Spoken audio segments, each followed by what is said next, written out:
Ders çalışmaya ayıracağım vaktin, mesela diyelim ki haftada 3 gün ders çalışacaksam onu bir güne indiriyorum. O geri kalan 2 günü mesela gidip inşaatlarda çalışıyorum. Hatta bazen düşünüyorum mesela inşaattayken, ya diyorum benim elim şu an mesela kalem tutması lazımdı. Neden kürek tutuyor ki?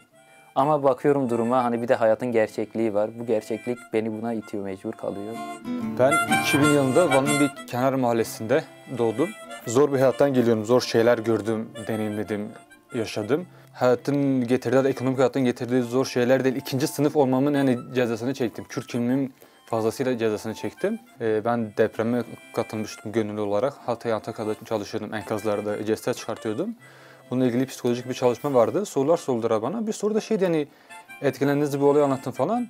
Anlattım, bana şey sordular, hani hiç etkilenmediniz mi, bu kadar ceset gördün, sonrasında nasıl yemeğini yedin falan tarzı. Ben dedim hani devlet sağ olsun ki alışkınız maalesef acıya, mezara, kana, ağlamaya.